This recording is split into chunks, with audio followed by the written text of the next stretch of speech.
आज का चैप्टर है नेताजी का चश्मा। ये जो है स्वयं प्रकाश जी का लिखा हुआ चैप्टर है। इनका जन्म 1947 में इंदौर में मध्य प्रदेश में हुआ था और ये मैकेनिकल इंजीनियरिंग की पढ़ाई करके एक औद्योगिक प्रतिष्ठान में नौकरी करने वाले स्वयं प्रकाश बचपन और नौकरी का बड़ा हिस्सा राजस्थान, इनका जो मतलब इन्होंने जो अपना ज़्यादा जीवन बिताया है वो राजस्थान में बिताया है। ठीक है, तो इन्होंने चैप्टर लिखा है नेताजी का चश्मा। नेताजी के चश्मे में क्या, इसके मैं शॉर्ट फॉर्म में आपको स्टोरी बताऊं तो एक हालदार साहब होते हैं, कस्बे से गुजरते हैं डेली, तो वहाँ पर एक नेताजी की मूर्ति होती है।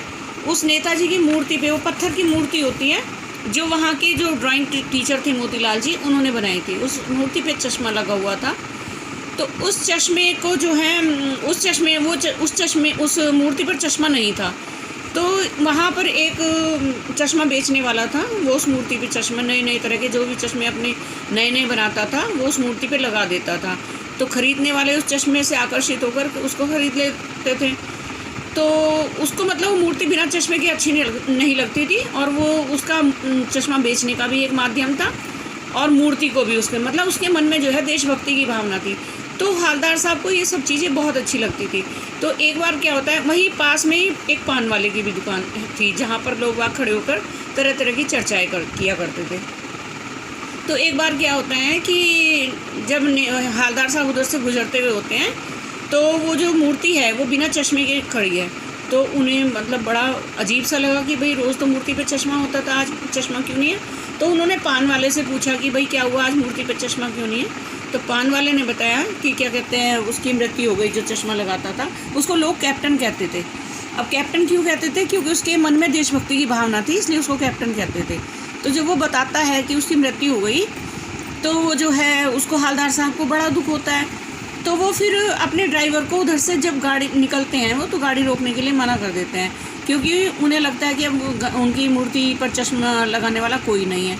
लेकिन उन्होंने एक दिन क्या देखा कि अचानक मूर्ति पे सरकंडे का चश्मा लगा हुआ है। जब उन्होंने देखा कि मूर्ति पर सरकंडे का चश्मा तो उन्हें बड़ा आश्चर्य हुआ। लेकिन जब उन्हें इस चीज़ का पता चला कि वो सरकंडे का चश्मा एक छोटे बच्चे ने लगाया तो उन्हें बड़ी खुशी हुई। क्यों? क्योंकि उन्हें लगा कि अभी भी जो हमारी जो भूमि है वो देशभक्तों से शून्य नहीं हुई, यानी आज भी हमारे देश में देशभक्तों की कमी नहीं है। तो ये चैप्टर है, मैं थोड़ा डिटेल में इसका सारांश आपको बता रही हूँ, उसी के माध्यम से आपको जो है आंसर फाइंड आउट करने हैं।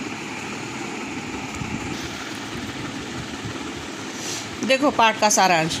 कस्बे में सुभाष चंद्र बोस की प्रतिमा। हालदार साहब कंपनी के काम से उस कस्बे में से गुजरा करते थे। कस्बा छोटा था, अधिकतर मकान कच्चे थे। एक नगर पालिका भी थी। लगता है उस पालिका ने कभी कस्बे के मुख्य बाजार के चौराहे पर नेताजी सुभाष चंद्र बोस की संगमरमर की मूर्ति लगवा दी होगी। मूर्ति देखकर लगता था कि जैसे वह मजबूरियों के कारण किसी स्थानीय कलाकार से बनवाई गई होगी। शायद कस्बे के एकमात्र स्कूल के ड्राइंग मास्टर मोतीलाल ने उस मूर्ति को 1 महीने में बनाकर पटकने का वादा किया होगा। मूर्ति टोपी से कोट के एक दूसरे बटन तक थी। 2 फुट ऊंची यह मूर्ति बहुत सुंदर लग रही थी। मूर्ति को देखते ही दिल्ली चलो या तुम मुझे खून दो का नारा याद आने लगता था, क्योंकि ये नारा जो है सुभाष चंद्र बोस जी ने दिया था, दिल्ली चलो या तुम मुझे खून दो, मैं तुम्हें आज़ादी दूंगा। दूसरा है मूर्ति के चश्मे का रहस्य। क्या रहस्य था उस मूर्ति के चश्मे का कि हालदार साहब को आते जाते मूर्ति की एक बात खटकती थी। नेताजी की आंखों में चश्मा नहीं था, यानी संगमरमर का नहीं था। उसकी जगह किसी ने सचमुच का चौड़ा काला फ्रेम मूर्ति का पहना दिया था। पहली बार उन्होंने देखा तो उनके होठों पर कौतुक भरी, यानी उन्हें क्यूरियोसिटी हुई इस बात की और खुशी भी हुई। पत्थर की मूर्ति पर वास्तविक चश्मा, क्या आइडिया, उन्हें मतलब बहुत अच्छा लगा कि पत्थर की मूर्ति और चश्मा असली है। हालदार साहब जीप पर बैठे बैठे सोचने लगे कि इस कस्बे के नागरिक सचमुच देशभक्त हैं। वे नेताजी को चश्मा पहनाकर कम से कम नेताजी के प्रति अपनी भावनाएं व्यक्त करते हैं। हालदार का कौतुक तब और भी बढ़ा, मतलब उनकी जिज्ञासा और तब बढ़ गई जब उन्होंने देखा कि अगली बार मूर्ति पर लगे चश्मे का फ्रेम बदल गया है। तीसरी बार फ्रेम बदला दिखाई दिया। हालदार साहब ने सोचा सचमुच बढ़िया आइडिया है। मूर्ति के कपड़े नहीं बदले जा सकते किंतु चश्मा तो बदला जा सकता है। क्यों कपड़े क्यों नहीं बदले जा सकते? क्योंकि वो तो पत्थर के थे और चश्मा सचमुच का था, इसलिए चश्मा बदलने का रहस्य। आखिरकार हालदार ने एक बार अपनी जीप रुकवा ली। उन्होंने चौराहे पर बैठे पान वाले से पूछा कि ये नेताजी की फ्रेम कौन बदलता है? पान वाला मोटा सा खुशमिजाज आदमी था। उसने बताया कि ये फ्रेम कैप्टन चश्मे वाला बदलता है। अगर किसी ग्राहक को मूर्ति पर लगा चश्मा पसंद हो तो वह चश्मा ग्राहक को देकर कैप्टन मूर्ति पर नया चश्मा फिट कर देता है, परंतु वह सुभाष की मूर्ति को बिना चश्मे के नहीं रहने देता, मानो इससे उसे कोई चोट लगती हो। हालदार साहब ने पान वाले से पूछा कि मूर्ति का ओरिजिनल चश्मा कहाँ गया। पान वाले ने हंसते हुए बताया कि उसे मास्टर बनाना भूल गया। हालदार साहब यह सुनकर द्रवित हो गए। उनका अनुमान सही निकला। यह मूर्तिकार सचमुच कस्बे का अध्यापक था।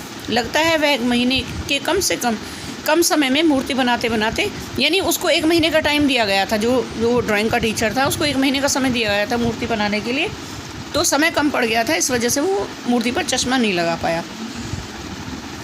अब देखो कैप्टन चश्मे वाले से उसकी मुलाकात कैसे हुई। हालदार साहब को यह सब बहुत अजीब सा लगा।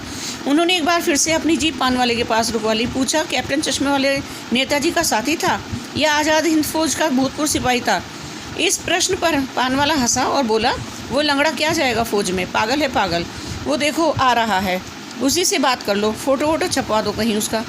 हालदार साहब को एक देशभक्त का ऐसा मजाक अच्छा नहीं लगा। मुड़कर देखा तो एक बेहद बूढ़ा मरियल सा लंगड़ा, सिर पर टोपी, गांधी टोपी और आंखों पर काला चश्मा लगाए आ रहा था। ये कौन था? ये कैप्टन था जो मूर्ति पर चश्मा लगाता था। उसके हाथ में एक छोटी सी संदूकची और हाथ में बांस पर टंगे हुए बहुत से चश्मे थे। पता चला कि वह फेरी लगाकर चश्मे बेचता है। हालदार साहब पूछना चाहते थे कि फिर इसका नाम कैप्टन कैसे पड़ा, परंतु न तो पान वाले के पास फुर्सत थी और न ही जीप के ड्राइवर के पास, मतलब दोनों ने उनके इस प्रश्न का उत्तर नहीं दिया। उस दिन के बाद कोई 2 साल तक लगातार वे आते जाते मूर्ति की ओर देखते रहे। कभी चश्मा गोल होता तो कभी चकोर, कभी लाल तो कभी काला, लेकिन कोई ना कोई चश्मा मूर्ति पर जरूर लगा हुआ होता था। एक बार ऐसा हुआ कि मूर्ति के चेहरे पर कोई भी चश्मा नहीं था। उस दिन पान की तथा चौराहे की सारी दुकानें बंद थीं। अगली बार आकर उन्होंने पान वाले से पूछा कि इस बार मूर्ति पर चश्मा क्यों नहीं है, तो पान वाले ने अपनी आंखें पोंछते हुए उदास स्वर में कहा कि कैप्टन मर गया, यानी कैप्टन की जो चश्मा लगाता था उसकी मृत्यु हो चुकी थी। यह सुनकर हालदार साहब उदास होकर जीप में बैठ गए और सोचने लगे कि उस देश का क्या होगा जहाँ के निवासी देशभक्त बलिदानियों पर हंसते हैं और स्वयं बिकने के लिए मौके ढूंढते हैं। यानी जो देशभक्त हैं, जो देश के लिए सोचते हैं, उन पर तो हंसते हैं और अपने आप बिकने के लिए तैयार, यानी पैसा कमाने के लिए कुछ भी करने को तैयार हो जाते हैं। सरकंडे का चश्मा। हालदार साहब 15 दिन बाद फिर से उस कस्बे से होकर गुजरे। सोचा कि अब वे बिना चश्मे वाली नेताजी की मूर्ति को नहीं देखेंगे, परंतु जैसे ही चौराहा करीब आया, हालदार साहब ने चीख कर आदेश दिया, जीप रोको। उन्होंने देखा कि नेताजी की मूर्ति पर सरकंडे का बना चश्मा रखा हुआ था। हालदार साहब की आंखें नम हो गई और वे भावुक हो गए। अब ये वर्कशीट है। वर्कशीट में मैंने क्वेश्चन दिए हैं। वर्कशीट मैंने आपको समरी भी दे दी। अब आपको आंसर खुद लिखने हैं बस। Thank you.